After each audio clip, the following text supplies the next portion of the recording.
जब एक छोटे से कस्बे का लड़का सपनों की दुनिया में आता है और अपने संघर्ष से शोहरत की बुलंदियों को छूता है, तब सिनेमा उसे शोमैन का खिताब देता है। ये कहानी है सुभाष घाई की।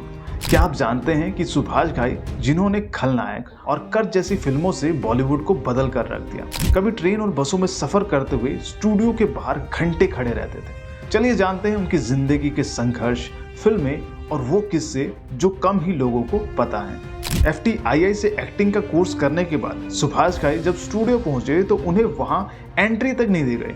लोग कहते थे एक्टर ट्रेनिंग से थोड़ी बनता है। ट्रेन और बसों में सफर करते हुए प्रोड्यूसर्स के ऑफिस के बाहर घंटों इंतजार करना, ये उनकी रोजमर्रा की कहानी थी। United producer film fair talent contest में सिलेक्ट होने के बावजूद राजेश खन्ना की तरह उन्हें तुरंत मौके नहीं मिले, लेकिन उन्होंने हार नहीं मानी। एक्टिंग के सफर में सुभाष घाई ने आराधना और उमंग जैसी फिल्मों में छोटे बड़े रोल किए, लेकिन जल्द ही उन्हें एहसास हुआ कि वो केवल उस पूरी क्रिएशन का एक हिस्सा है।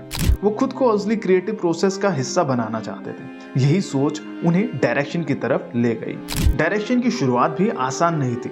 उनकी लिखी 6-7 स्क्रिप्ट को कई टॉप डायरेक्टर्स ने ठुकरा दिया, लेकिन 7वीं स्क्रिप्ट कालीचरण ने उनकी किस्मत बदल दी। एक प्रोड्यूसर ने उन्हें सलाह दी कि इसे खुद डायरेक्ट करो। कालीचरण टेक्निकली और कमर्शियली हिट रहे और सुभाष घाई के डायरेक्शन करियर की धमाकेदार शुरुआत हुई।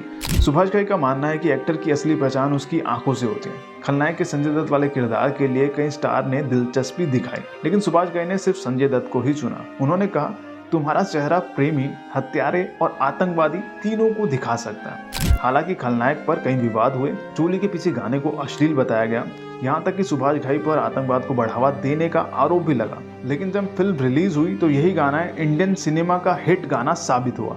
दिलीप कुमार और राजकुमार की 32 साल की दुश्मनी को खत्म करना किसी चमत्कार से कम नहीं था। सुभाष घाई ने सौदागर में इन दोनों को साथ कास्ट किया।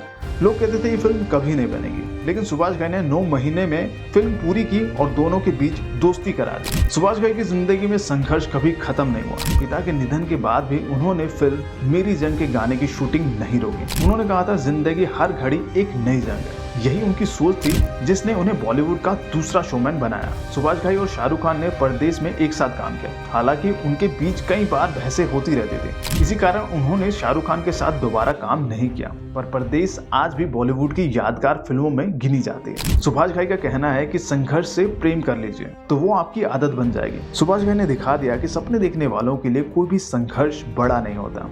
उनकी फिल्मों के जरिए हमने हंसी, प्यार और जिंदगी के सबक सीखे। वैसे क्या आप उनके सफर से प्रेरित हुए? हमें कमेंट में जरूर बताएं। और ऐसे ही बॉलीवुड से जुड़े दिलचस्प किस्सों के लिए वयम भारत को सब्सक्राइब करना ना भूलें।